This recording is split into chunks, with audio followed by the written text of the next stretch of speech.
हमारे पास मैथ में जो टॉपिक है वो टॉपिक है सम्मिश्र संख्याएं, है ना। 11th में है मैथ, सम्मिश्र संख्या, कॉम्प्लेक्स नंबर। अगर हम सम्मिश्र संख्या चैप्टर 5 है, सम्मिश्र संख्याओं की बात करें तो सम्मिश्र संख्या जो z होता है वो a प्लस ib के रूप में होता है ना। जहाँ पर a जो है यह क्या है, रियल नंबर है, वास्तविक नंबर है ना। हालांकि b क्या है, ये भी वास्तविक नंबर ही है, लेकिन इसके पहले जो i लग गया इसकी वजह से ये क्या बन रहा है, पूरा काल्पनिक नंबर। तो i जो है, i का मतलब यहाँ पर है इमेजिनरी नंबर। क्या सा नंबर, इमेजिनरी नंबर, है ना, इमेजिनरी नंबर। तो अगर हम इमेजिनरी नंबर की बात करें तो है क्या, i काल्पनिक, जिसकी सिर्फ कल्पना की गई है, काल्पनिक। i की जरूरत क्यों पड़ी, i की जरूरत इसलिए पड़ी कि अगर हम कहें x² प्लस 4 इक्वल टू 0, तो x² equal to -4, x² equal to -4। तो x की वैल्यू बताएं, तो x की वैल्यू बताने के लिए आपके पास बड़ी समस्या, माइनस का तो स्क्वायर रूट ले नहीं सकते। तो x इक्वल टू क्या हो गया, स्क्वायर रूट -4। ये जो स्क्वायर रूट -4 है, इसी में क्या किया गया है ना, जो आइलर नाम के गणितज्ञ थे, आइलर नाम के, है ना, जो गणितज्ञ थे, उन्होंने क्या कहा कि ऐसा करते हैं कि माइनस जो चिन्ह है यानी -1, इसकी जगह i² रख देते हैं। -1 की जगह क्या रख देते हैं, i²। अगर हम यहाँ पर i² रखें तो -1 इक्वल टू i², इतना क्लियर किया गया। अब वैल्यू को रख लो, -1 की जगह क्या रखा, i² इंटू 4, इसका स्क्वायर रूट लोगे तो i² का स्क्वायर रूट i और 4 का 2, तो कितना बना, i इंटू 2। तो हमारे पास जो i की वैल्यू निकल के आई, हमने ये सीखा i² इक्वल टू -1। i² का मान कितना होगा, -1, है ना। तो i पावर 4 की वैल्यू कितनी हो जाएगी, i² into i² -1 into -1 plus का 1। i घात 4 का मान कितना होगा, प्लस का 1। i घात 3 का मान कितना होगा, i² इंटू i, कहने मतलब -1 इंटू i, तो माइनस का i, माइनस का i। तो हमको यहाँ पर i की वैल्यू बारे में कुछ चीजें पता चल रही हैं, है ना। तो i² का मान हमेशा रहेगा आपके पास कितना, -1, i² का। i पावर 3 का मान रहेगा -i, i पावर 4 का मान रहेगा आपके पास 1। ठीक, जरूरत क्यों पड़ी, जरूरत इसलिए पड़ी, कॉम्प्लेक्स नंबर जो है इसका फॉर्मेशन किस आधार पे रहेगा, इस आधार पे रहेगा, z बराबर a प्लस ib। तो ये तो चीजें हैं समझने लायक, हमने समझ ली, है ना। यहाँ पर हम कुछ चीजें यहाँ लिख भी देंगे, वही चीजें इधर लिख दे रहे हैं कि i² बराबर -1, i³ बराबर i² इंटू i, कहने मतलब -i, और i power 4 equal to i² into i², कहने मतलब प्लस का 1, यानी -1 इंटू -1 इक्वल टू प्लस का 1। ठीक, यानी कि हमको जब भी i की कुछ पावर दी जाएगी, है ना, हमको जब भी i पर कुछ पावर दी जाएगी, हमने जैसे कहा 42, तो 42 को क्या करो, i पावर 4 गुणे 10, 40 हो गया, और i की पावर 2 अलग से कर लो, 42 से गुणा करने पर बातें जुड़ती हैं, 4 दशामलव 40 ये हो गया, और आधार बराबर है तो गुणा कर रहे हैं, क्या हो गया, 40 2 42। i पावर 4 का मान होता है 1, कहने मतलब गुणा 10 में जाएगा, ये भी 1, कितने की वैल्यू 1, और i² का मान हम जानते हैं -1, तो टोटल कितना हो जाएगा, -1। है ना। तो ये तो एक तरीका है कि i⁴ की जरूरत क्यों पड़ी। i⁴ की जरूरत इसलिए पड़ी कि ये 1 बना देगा, इतने की वैल्यू आपको लिखनी है, इतने की वैल्यू हम लोगों ने तैयार कर रखी है। अब कुछ चीजें हैं जिनके विषय में जान लेते हैं, है ना। क्योंकि चैप्टर शुरू कर रहे हैं इसलिए उसको इस तरीके से करना जरूरी है कि कोई भी नंबर हो, जैसे हमने कहा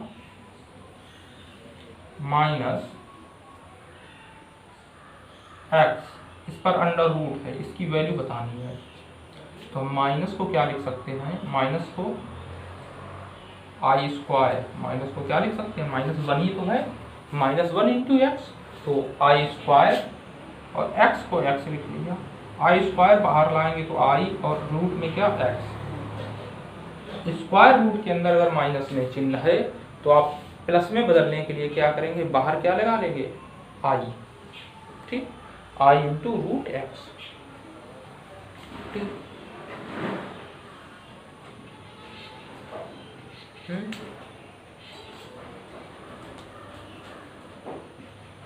तो एक हम ऐसे पॉइंट तुमको समझा दे रहे हैं। पॉइंट ये है कि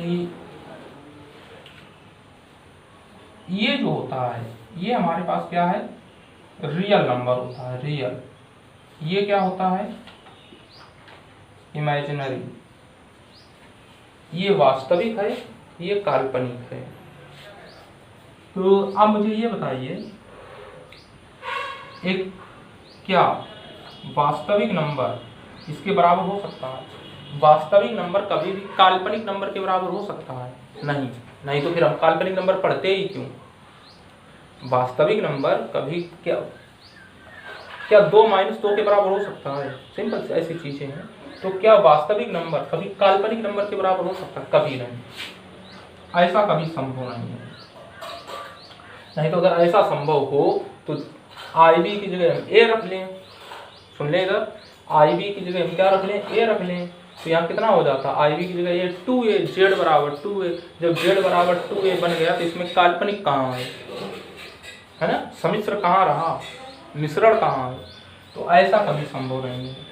इसका अगर हम प्रूफ देखें तो हम ऐसा कहेंगे, माना A बराबर IB, A बराबर क्या है, IB, दोनों तरफ स्क्वायर कर दो, वर्क कर दो, तो A² बराबर I² B²,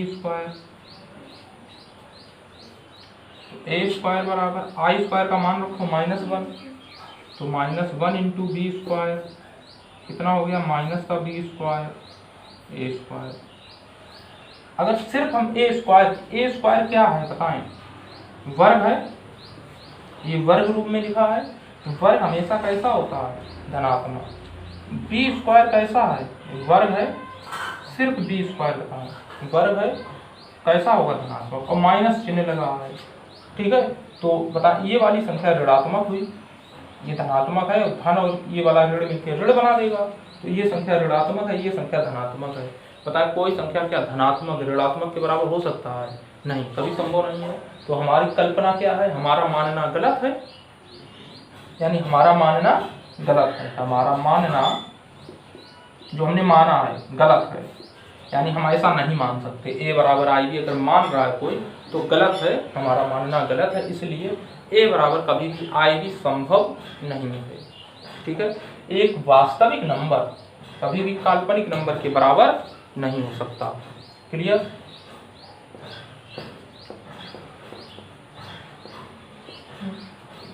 आगे जो चीजें हैं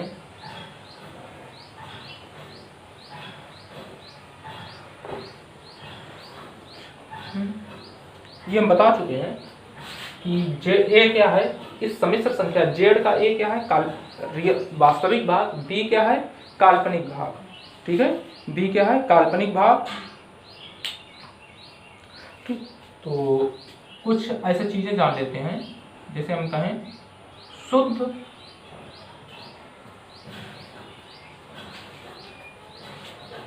सम्मिश्र संख्या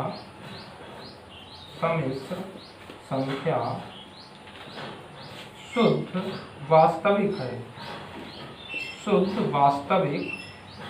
है, यदि सम्मिश्र संख्या कब शुद्ध वास्तविक होगी, कैसी वास्तविक, तो z बराबर a प्लस आई बी, हम कह रहे ये सम्मिश्र है, सम्मिश्र संख्या कैसी हो, शुद्ध रूप से वास्तविक। कब वास्तविक होगी, जब इसका काल्पनिक भाग क्या हो जाए, 0। सम्मिश्र संख्या z शुद्ध रूप से वास्तविक कब हो सकती है, जब इसका काल्पनिक भाग यानी कि आई बी ये क्या हो जाए, 0। ठीक है, काल्पनिक भाग क्या हो जाए, 0। क्या आई 0 हो सकता है, सिंपल सी बात बताएं, आई 0 हो सकता है, कभी नहीं, आई का मान 0 नहीं होता। तो 0 कौन सी संख्या हो जाएगी, केवल b, किसे 0 होना पड़ेगा, b को। बात समझे, आई तो 0 नहीं हो सकता, तो 0 किसे होना पड़ेगा, b को। अगर b की वैल्यू 0 रख दे तो टोटल 0, तो z बराबर क्या बचा, a क्या है, शुद्ध रूप से वास्तविक। तो सम्मिश्र संख्या z शुद्ध रूप से क्या हो जाएगी, वास्तविक। ठीक है, सम्मिश्र संख्या z शुद्ध रूप से वास्तविक होगी यदि इसका इमेजिनरी पार्ट कितना हो, 0। ठीक है, अगर हम यहीं पर ये कहें सम्मिश्र संख्या z शुद्ध काल्पनिक होगी, ये कब होगी, शुद्ध रूप से काल्पनिक, z बराबर a प्लस आई बी। काल्पनिक कहना है, काल्पनिक कहने का मतलब उसमें क्या ना हो, वास्तविक भाग ना हो। तो वास्तविक भाग क्या होगा, a क्या हो जाए, 0, है ना। कब होगा ऐसा संभव, जब रियल पार्ट किसके बराबर हो, 0 के बराबर हो। ठीक है, जब इसका रियल पार्ट किसके बराबर हो, 0 के बराबर हो।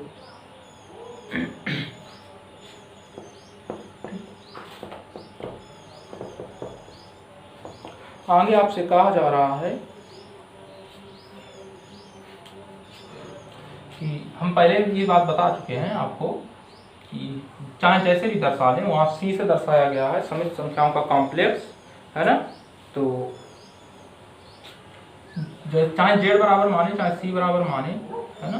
तो c बराबर आपसे ये कहा गया है कि a प्लस क्या होगा, आई बी होगा, और ये आई बी इस प्रकार होगा such that a comma b belongs to r। a comma b, ये जो साइन ये सच दैट का है, ये जो साइन है बिलोंग का साइन है, मतलब इससे संबंधित है। पूछते हैं ना कहाँ से बिलोंग करते हो तुम, कहाँ से संबंधित हो, कहाँ रहते हो।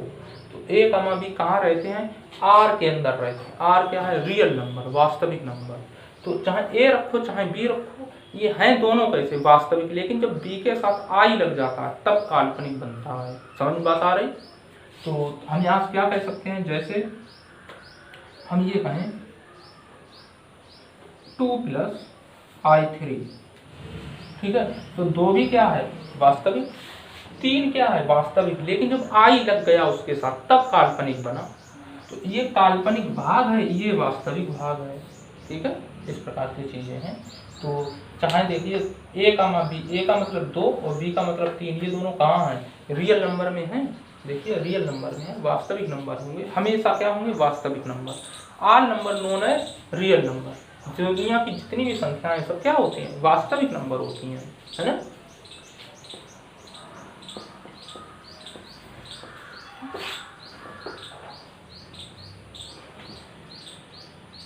आगे ऐसे पॉइंट करके लिखा है, प्रत्येक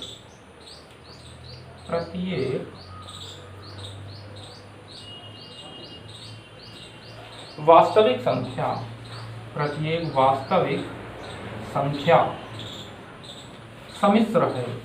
इस बात को समझना है कि प्रत्येक वास्तविक संख्या सम्मिश्र होती है। कैसे समझेंगे, अगर हम कहें 2 क्या है, वास्तविक है, तो क्या ये 2 जो है ये सम्मिश्र संभव है। तो z बराबर होता है कि हमने लिख लिया 2 प्लस और i, और यहाँ 0 लिख ले। काहे, a कामा b कहाँ थे, r के अंदर। a कामा b कहाँ थे, r के अंदर थे। 0 क्या है, रियल नंबर है, तो लिख लिया ए का मान भाई बी को बी ए भी आर में होगा, बी भी आर में होगा, यानी रियल नंबर में होगा। तो रियल नंबर में जीरो भी तो आता है, तो हमने यहाँ लिख लिया 2 + i0, 2 + i0। तो देखें ये रहा तो 2 का 2 ही, 2 जो क्या है सिर्फ वास्तविक है, और ये किस रूप में बन गया, इसका फॉर्मेट क्या है कॉम्प्लेक्स, इसका फॉर्मेट क्या है कॉम्प्लेक्स। तो ऐसा कह सकते हैं, ठीक है, ऐसा हम लोग कह सकते हैं कि प्रत्येक वास्तविक संख्या एक सम्मिश्र संख्या होती है, ठीक है। हम ये भी कह सकते हैं कि प्रत्येक काल्पनिक संख्या, प्रत्येक काल्पनिक संख्या एक सम्मिश्र है, एक सम्मिश्र है। सम्मिश्र मतलब सम्मिश्र संख्या है, कोई भी संख्या ले, हमने लिखा i × 3 काल्पनिक है, काल्पनिक है, तो ये संभव है। अगर हम a को क्या करते हैं 0, क्योंकि a कामा b दोनों रियल नंबर में थे, तो हमने a पार्ट को 0 कर लिया पहले भाग को। अगर पहला भाग हम 0 कर लें तो क्या ये z कॉम्प्लेक्स नंबर का फॉर्मेट है, यानी प्रत्येक काल्पनिक संख्या सम्मिश्र संभव है, प्रत्येक वास्तविक संख्या सम्मिश्र संभव है, ठीक है।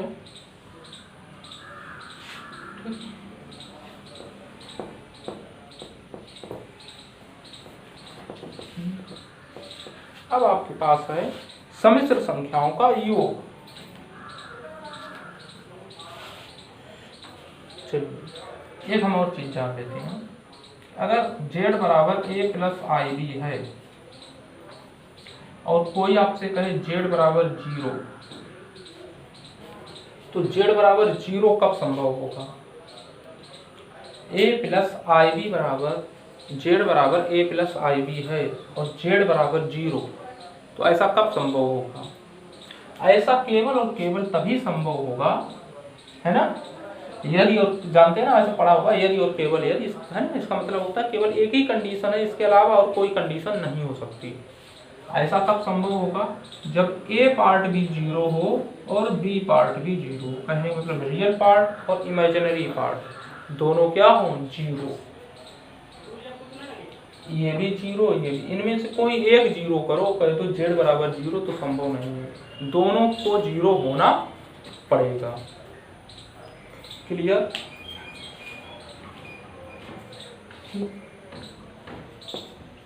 अब हमारे पास जो है वो योग से संबंधित है। योग z1 बराबर जैसे a1 + ib1 और z2 बराबर है a2 + ib2। इनको जोड़ना है। अगर इनके जोड़ने पर बात करें तो कितना हो जाएगा? z1 + z2 बराबर, जोड़ो, a1 + ib1 + a2 + ib2। Clear? a1 के साथ रियल पार्ट में जुड़ेगा, a1 a2 में जुड़ेगा, तो क्या हो गया? a1 + a2 प्लस इन दोनों में i कॉमन, b1 + b2, यानी कि दो सम्मिश्र संख्याओं का योग, दो सम्मिश्र संख्याओं के योग में क्या कह सकते हैं कि रियल z1 रियल z2। कहने z1 अगर z2 तुमको करना है तो आप क्या करें? z1 ये z2 ये, अगर इनको सुन लेगा z1 और z2 को जोड़ना है तो a1 को a2 में जोड़ें। a1 क्या है? रियल z1, a2 क्या है? Real z2। रियल z1 को रियल z2 में जोड़ें और इमेजिनरी z1, b1 क्या है? इमेजिनरी z1 और b2 क्या है? Imaginary z2। ठीक है, कहने का मतलब ये रियल पार्ट में जोड़े, इमेजिनरी पार्ट में जोड़े, बस हो गया। तो जैसा ये है वैसा ही इसका योग है, वैसा ही इसका अंतर होगा, वैसा इसका क्या होगा? अंतर होगा, वैसा ही इसका अंतर होगा। ठीक, कई प्रकार के नियम चलते हैं, नियमों को समझ लें। z1 + z2 बराबर हम लिख सकते हैं z2 + z1। ठीक है, है ना, जानते हैं क्रम विनिमय नियम, ठीक है। और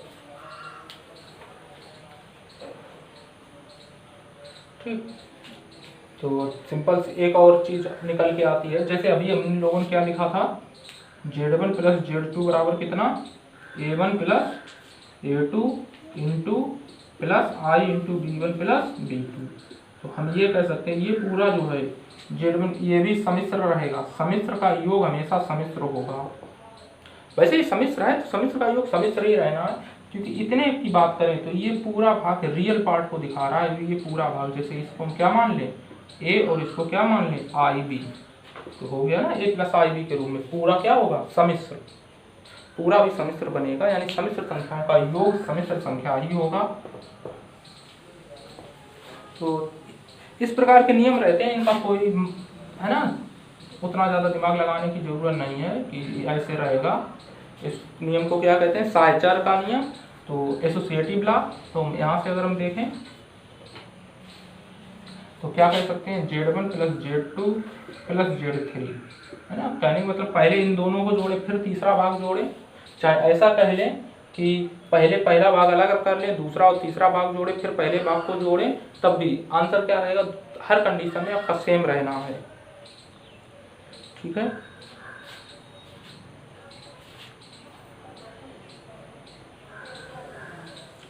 तो एक और जैसे कोई भी है कि अगर हम Z में कभी 0 जोड़ें तो हमेशा आंसर क्या रहेगा आपके पास, Z रहेगा, चाहे हम ऐसा कह लें 0 में Z जोड़ें, 0 को क्या कह सकते हो, 0 प्लस I0, बात तो वही है, 0 को क्या कह सकते हो, 0 प्लस I0 है तो 0 को हमने कॉम्प्लेक्स नंबर में लिख लिया, क्यों, क्योंकि 0 क्या है, एक वास्तविक संख्या है, और प्रत्येक वास्तविक संख्या क्या हो सकती है, सम्मिश्र संख्या, तो हो गई सम्मिश्र।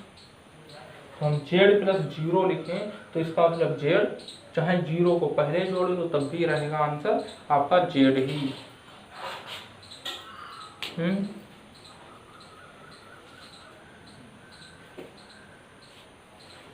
यहीं से क्या निकल के एक और कंडीशन बनती है, Z, ठीक है, Z बराबर A प्लस IB हो, तो बताएं माइनस Z बराबर क्या होगा, माइनस A माइनस IB होगा, तो हम ये कहें Z प्लस माइनस Z बराबर कितना हो जाएगा, 0 होगा, चाहे ये कह लें माइनस Z प्लस Z बराबर भी 0, ठीक। और इन दोनों को अगर जोड़ो तो आंसर तो 0 ही आना है, जोड़ोगे A से A कैंसिल, IB से IB कैंसिल, आंसर तो 0 आना है, बात तो वही लिखी है, ठीक है। नहीं समझ में बात आई है, आ जाएगी ना, चलिए आगे है, हम बता चुके हैं तुमको कि सम्मिश्र संख्याओं का मतलब अभी हमने कहा था कि जैसे योग होगा वैसे सब्सट्रैक्शन होगा, वही चीज आगे दी गई है कि Z1 से Z2 को घटाना है, जैसे अभी जोड़ रहे थे अभी तक, है ना, Z1 से Z2 को घटाना है, हम ये आपको कह चुके हैं, पहले हम बता चुके हैं कि Z1 से Z2 घटाना है, तो जैसे ये Z1 है A1 प्लस IB1, Z2 है A2 प्लस IB2, तो Z1 माइनस Z2, है ना, बनेगा क्या, A1 plus IB1 minus A2 plus IB2, चलिए A1 माइनस A2 हो जाएगा, प्लस चिन्ह I common, B1 minus B2 हो जाएगा, ठीक। तो हम क्या कह सकते हैं कि Z1 से Z2 को अगर घटाना है तो रियल Z1 से रियल Z2 घटाइए, है ना, और इमेजिनरी Z1 से इमेजिनरी Z2 घटाइए, क्लियर। तो वही चीजें हैं, अगर हम यहाँ से ये कहें कि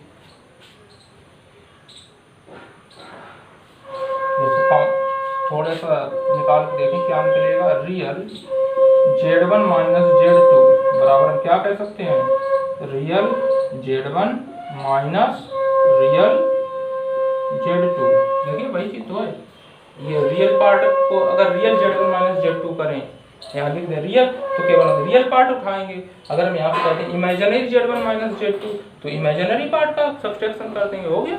बात वही है ना, लगभग बात वही है, कुछ कोई अंतर नहीं है।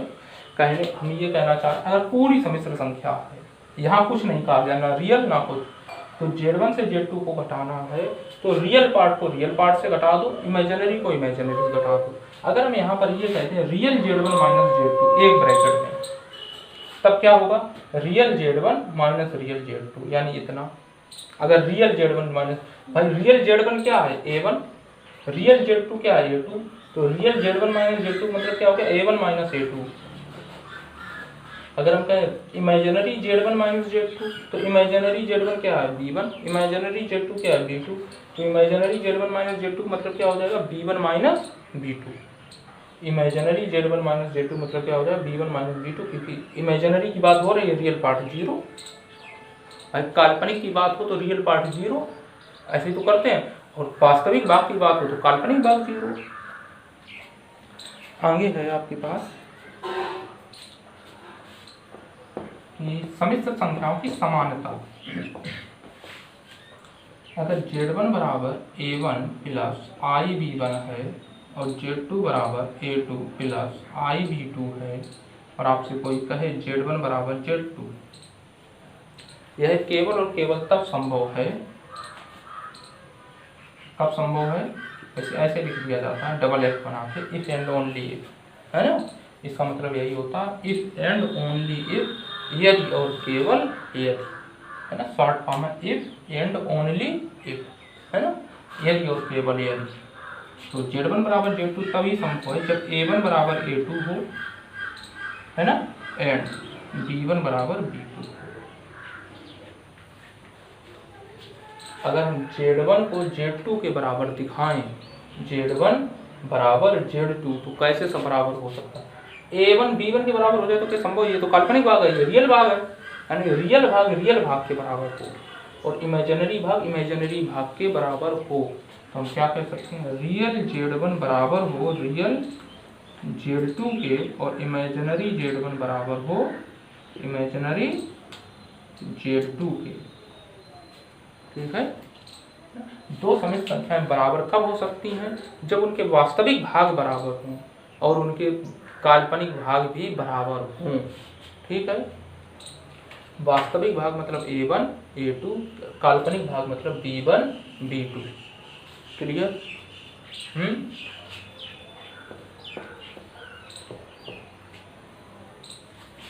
इसको समझ लें अच्छे से, क्योंकि इसके बाद क्वेश्चन करेंगे, है ना। तो क्वेश्चंस में मतलब सीधे सीधे जिनके पास बुक है तो उनके लिए अच्छी बात है, जिनके पास नहीं है उनको सीधा सीधा नोट्स ले लें, है ना। और क्वेश्चंस को इसमें भी समझना, ऐसा नहीं कि सारे क्वेश्चन डिस्कस किए जाएंगे, इस चीज़ को समझें, सारे क्वेश्चन डिस्कस नहीं किए जाएंगे, कुछ क्वेश्चन आपको दिए भी जाएंगे ताकि आप भी तो कुछ करें, है ना। कुछ क्वेश्चंस आपको दिए भी जाएंगे, उन क्वेश्चंस को करें और मेरे इसी नंबर पे सॉल्व करने के बाद इस नंबर पे सेंड करें। अगर आपका सोल्यूशन सही है तो हम आपको बताएंगे सोल्यूशन सही है, जिनका सोल्यूशन किसी का भी गलत आएगा तो हम उस क्वेश्चंस को अगली क्लास में डिस्कस करेंगे। किसी ने हमारे पास नहीं भेजा तो हम उस क्वेश्चंस को छोड़ देंगे, आगे बढ़ेंगे कि सभी ने सॉल्व कर लिया। हमको पता तो चलना चाहिए किसी से रुका, तभी उस क्वेश्चन को आगे डिस्कस किया जाएगा।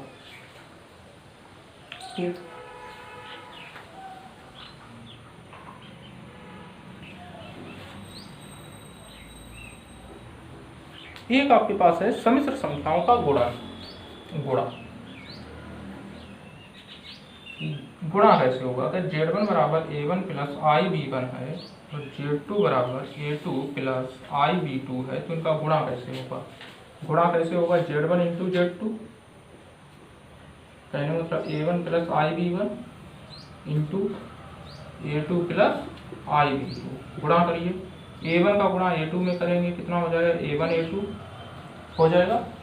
A1 का गुणा IB2 में करेंगे कितना हो जाएगा, I इंटू A1 B2 हो जाएगा। नहीं दिख रहा है, IB1 का गुणा किसमें करेंगे, I A2 B1। देखिए इसका गुणा यहाँ किया I A2 B1, है ना, A2 पहले लिख लिया। इसका गुणा इसमें करेंगे कितना हो जाएगा, I square B1 B2। Square का मतलब -1, स्क्वायर का मतलब आई स्क्वायर का मतलब -1। देखें उधर, तो यहाँ से कितना हो गया, A1 A2 minus B1 B2, एक ब्रैकेट में प्लस, इन दोनों में क्या कॉमन, आई कॉमन, तो क्या बचा, A1 B2 plus I, sorry I तो कॉमन ले लिया, A2 B1। ठीक है, तो इसमें हम कुछ लिख के नहीं दिखा रहे। अगर हम गुणा करें Z1 Z2 का तो कैसे गुणा होगा, ध्यान दे लें, इसका इसमें गुणा करें, माइनस का चिन्ह लगाएं। देख लें Z1 Z2 का जब गुणा होगा तो कैसे गुणा होगा, रियल Z1 का रियल Z2 कैसे गुणा होगा, देख लें Z1 Z2 का अगर हम गुणा करें तो कैसे गुणा होगा, real Z1 into real Z2। देखिए वास्तविक भाग के गुणा हुए, फिर माइनस का चिन्ह लगा, और किसके गुणा हुए, काल्पनिक भाग के हुए। देखें A1 A2 का मतलब क्या, रियल Z1, A1 क्या, रियल Z1, A2 क्या, रियल Z2 हो गए वास्तविक भाग, वास्तविक भाग का गुणा। देखें वास्तविक भाग के गुणा माइनस काल्पनिक भाग के गुणा, प्लस चिन्ह लगा के क्या होगा, पहले का वास्तविक भाग दूसरे का काल्पनिक भाग, प्लस पहले दूसरे का वास्तविक भाग पहले का काल्पनिक भाग।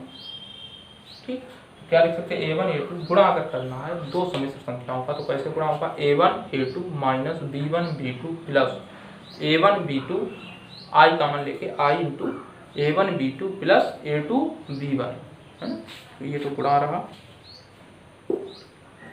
तो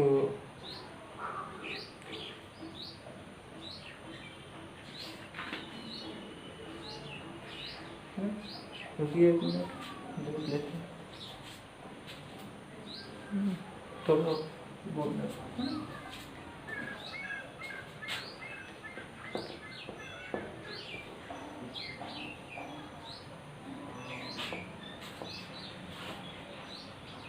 यहाँ पर भी देखिए कुछ नियम है, समिश्र संख्याओं के गुणन के गुणधर्म, तो कोई प्रभाव नहीं पड़ेगा। हम ये कह सकते हैं Z1 Z2 बराबर Z2 Z1, एक ही मतलब है, चाहे जैसे गुणा कर लें, इसका भी कोई प्रभाव नहीं पड़ेगा। Z1 Z2 Z3, इन दोनों का पहले कर लें, चाहे ऐसे लिख लें Z1 Z2 Z3। इसको सॉल्व नहीं, प्रूव नहीं कराएंगे, काफ़ी टाइम लगेगा, है ना, इन सब चीज़ों में टाइम लगेगा, कोई फायदा नहीं है। हम ऐसा कह सकते हैं कि Z1 इंटू Z इंटू 1 बराबर कितना हो जाएगा, किसी संख्या में 1 से गुणा करें कोई प्रभाव नहीं पड़ता है, तो हम Z लिख लें, चाहे ऐसा लिख लें 1 इंटू Z, तब भी कोई प्रभाव नहीं पड़ेगा। ठीक है, तो यहाँ से कहे क्या सकते हैं कि 1 क्या होता है, 1 बराबर क्या होगा, 1 प्लस I0। 1 यहाँ पर 1 भी क्या होगा, समिश्र संख्या, 1 क्या होगा समिश्र, जैसे योग वाले में क्या किया था, 0 को समिश्र माना था, है ना, तो 1 प्लस I इंटू 0, ये तत्समक होता है कि मतलब कोई प्रभाव ना पड़े, जैसे किसी संख्या में 0 जोड़ दें, प्रभाव ना पड़े ना, क्या होता है, अगर योग है तो 0 जोड़ दो कोई प्रभाव नहीं पड़ेगा, गुणा है कोई प्रभाव ना पड़े, क्या कर सकते हो, 1 से गुणा कर दो कोई प्रभाव नहीं पड़ेगा। बात समझ में आ रही है ना, तो ये यहाँ से रहेगा। अगला आपके पास जो पॉइंट है उसे समझना है हम लोगों को, हम ऐसे यहाँ पे सॉल्व करके दिखा दे रहे हैं, इसे अब रब कर देते हैं। ठीक, गुणात्मक प्रतिलोम, यही ये पॉइंट समझने वाला होता है, गुणात्मक प्रतिलोम, गुणात्मक प्रतिलोम, है ना, मल्टीप्लिकेटिव इनवर्स, मल्टीप्लिकेटिव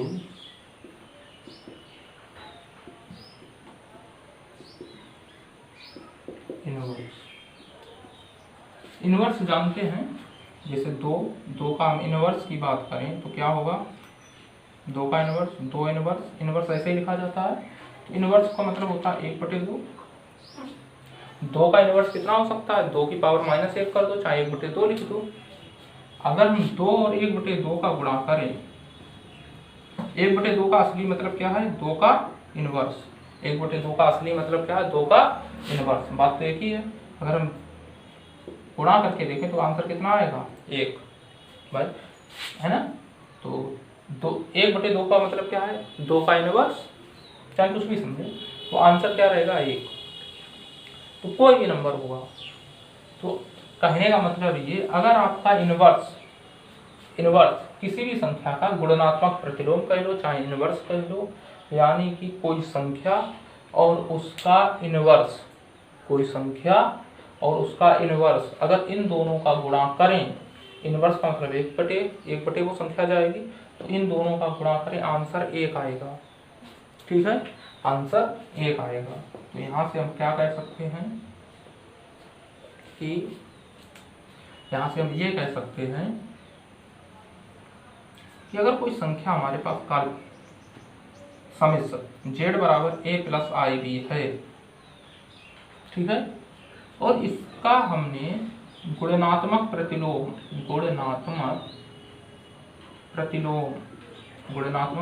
का मतलब इनवर्स, है ना, गुणनात्मक प्रतिलोम का मतलब इनवर्स, इसका इनवर्स अगर हम z1 माने तो z1 क्या होगा, कोई समिश्र संख्या है, ऐसे नॉर्मल एक संख्या दी जाएगी समिश्र और कहेगा उसका गुणनात्मक प्रतिलोम बताइए। तो गुणनात्मक प्रतिलोम कैसे होगा, हम z1 बराबर मान लेते हैं, माना गुणनात्मक प्रतिलोम के केस में हम मान लेते हैं z1 का मान कितना है, x प्लस आई वाई है। ठीक, ये क्या है, गुणनात्मक प्रतिलोम है, z का गुणनात्मक प्रतिलोम z1, कहने का मतलब z और z1 का अगर गुणा करें तो कितना आना चाहिए, 1।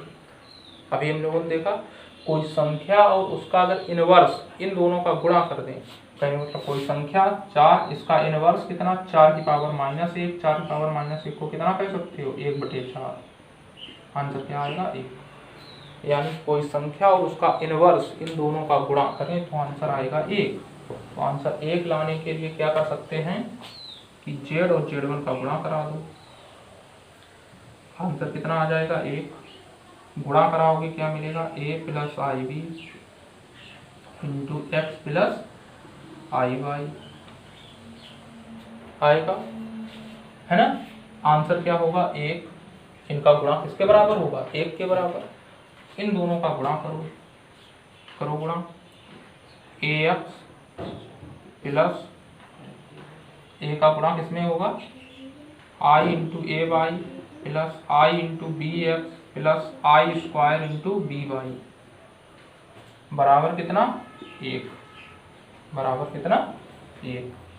ax आई स्क्वायर का मान -1, तो ax अभी हम जान चुके हैं आई स्क्वायर का मान -1, और ये -1 कहने मतलब -b/, एक ब्रैकेट में प्लस, इन दोनों में आई कॉमन, क्या लिख सकते हैं इसे, ay प्लस bx बराबर कितना, 1। क्लियर। ये क्या हुआ, वास्तविक भाग, ये क्या हुआ, काल्पनिक भाग, ये क्या हुआ, वास्तविक भाग, ये क्या हुआ, काल्पनिक भाग। एक को क्या लिख सकते हो, i इंटू 0, क्योंकि इसमें केवल वास्तविक भाग है, काल्पनिक भाग तो है ही नहीं, तो काल्पनिक भाग हमने दिखा दिया 0 लगा के, संख्या तो एक ही रही।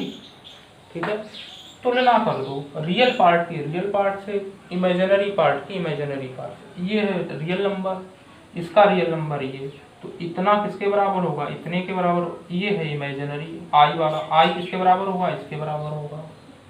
तो हम यहाँ से क्या कह सकते हैं, ax माइनस बी वाई बराबर 1, और क्या, ay प्लस बी एक्स बराबर 0। ये समीकरण नंबर 1, ये समीकरण नंबर 2। ठीक है ना। तो जिनको समझना है वो थोड़ा पुश करके नोट भी कर ले, है ना, नोट कर सकते हैं, पुश करके इतना समझ लें कि नोट कर लें, और इसके बाद आगे चीजें हम देखते हैं।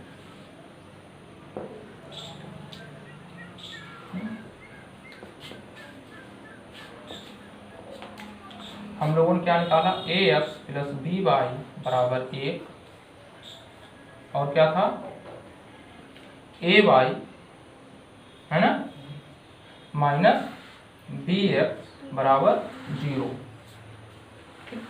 यहाँ से क्या करें, इसमें हम यहाँ देखिए x है, यहाँ क्या नहीं है, b नहीं है, तो इसमें b से गुणा कर लें, इसमें a नहीं है तो इसमें a से गुणा कर लें।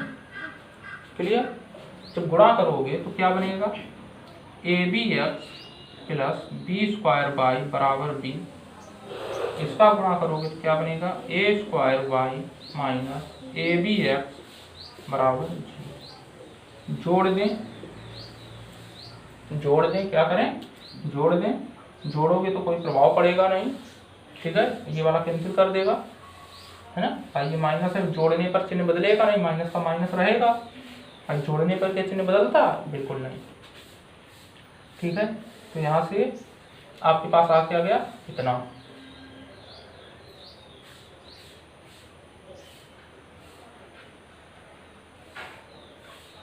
इक्वेशन में आप ये चेक करें, प्लस बी एक्स था कि माइनस हमने करके, है ना, ये प्लस आया था, चेक करें, थोड़ा ये मिस हुआ, प्लस आया होगा, हाँ प्लस ही आया था।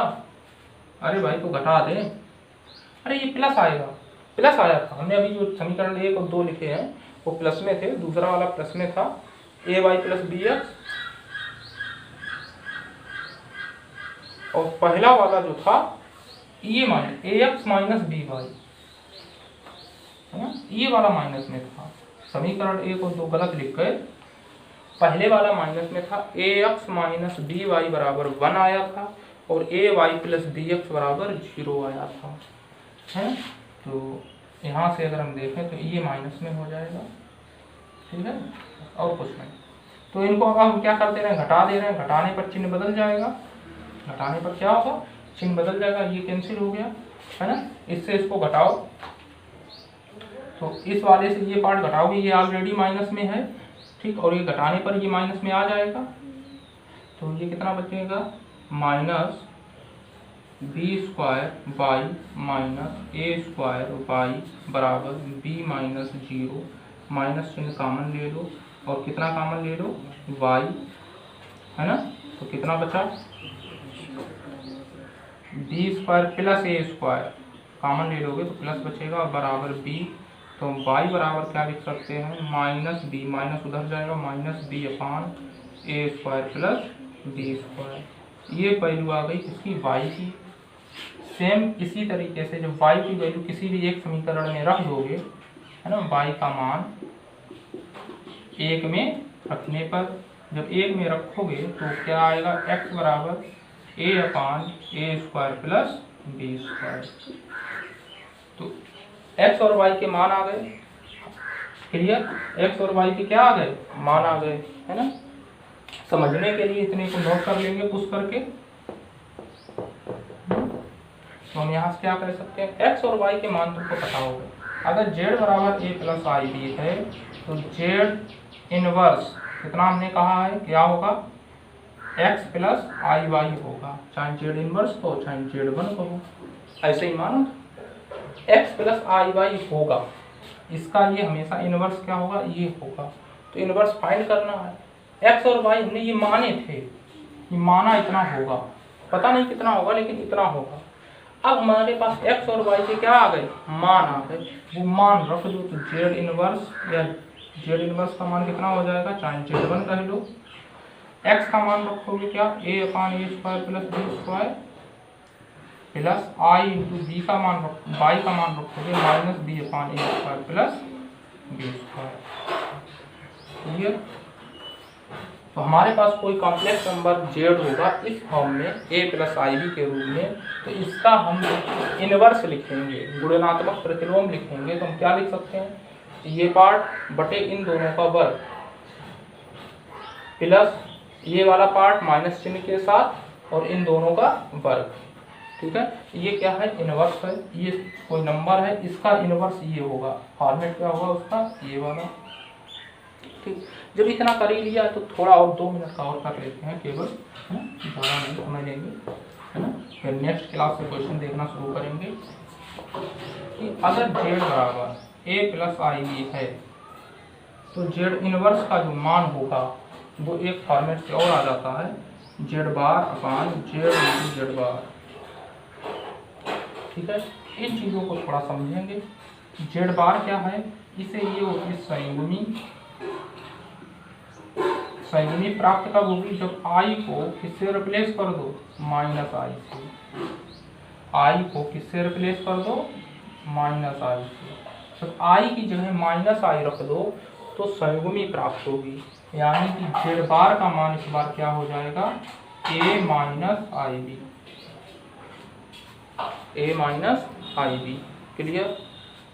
हमारे पास एक और नंबर है, जैसे जेड बार कैसे पता, जेड इनवर्स बराबर जेड बार अपान जेड इंटू जेड बार, तो जेड बार क्या होगा, ये हो जाएगा, यानी आई की जगह माइनस आई रख दो। जेड इंटू जेड बार की बात करें तो जेड का मान कितना है, ए प्लस आई बी, ठीक है। इसे हम मॉड जेड स्क्वायर भी कह सकते हैं,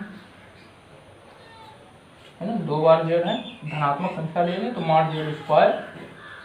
ए प्लस आई बी है इंटू जेड बार का मतलब क्या है, ए माइनस आई बी। क्लियर है ना। तो तरीके कई है, ए plus B, a minus B, A square minus B square, ऐसे करते हैं। चाहे वही वाला फार्मूला लगा लें, चाहे बताओ तोड़ के कर लें। चलिए पहले फार्मूला लगा के देते हैं। पहले क्या होता है, पहले पद का वर्ग माइनस दूसरे पद का वर्ग, ए स्क्वायर माइनस दूसरे पद का वर्ग, दूसरा पद है कितना, आई बी, इसका वर्ग, यही तो होता है। इसे ओपन करोगे, ए स्क्वायर माइनस आई स्क्वायर इंटू बी स्क्वायर। आई स्क्वायर का मान माइनस 1, माइनस माइनस क्या हो गया, प्लस, क्या बचेगा, ए स्क्वायर प्लस बी स्क्वायर। तो इसीलिए हम कह रहे हैं ये क्या आया था, जेड जेड बार, मॉड में लिख सकते हैं जेड स्क्वायर, क्योंकि वैल्यू हमेशा क्या रहेगी, धनात्मक। जेड जेड बार को जेड स्क्वायर लिख सकते हो मॉड के अंदर, तो इसकी वैल्यू हमेशा क्या रहेगी, ए स्क्वायर प्लस बी स्क्वायर। यानी कि हमको इसकी वैल्यू पता चल गई,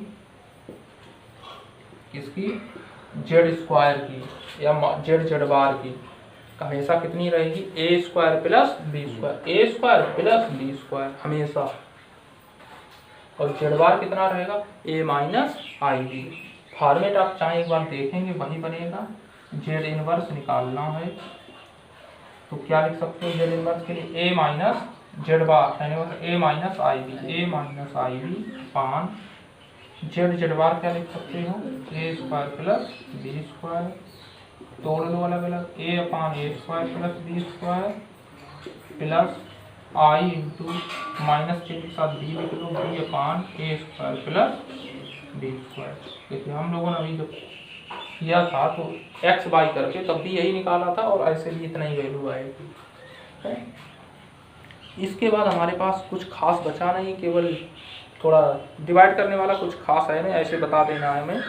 और केवल अगला जो टॉपिक रहेगा कल समझाने के लिए, कल के वीडियो में सम्मिश्र संख्या का वर्गमूल, और इसके बाद सीधे इस पर इसके क्वेश्चंस पे आ जाएंगे, है ना, सीधे इसके क्वेश्चंस पे आ जाएंगे। तो जिन लोगों के पास बुक है उनके लिए अच्छी बात है ना, और जिनके पास बुक नहीं भी है तो वो लोग नोट्स ले लें, नोट्स से ही पढ़ें, है ना। तो हो सकता है बुक अलग अलग हो तो इसलिए प्रॉब्लम है, तो कोई नहीं, है ना। नेक्स्ट वीडियो कल करेंगे।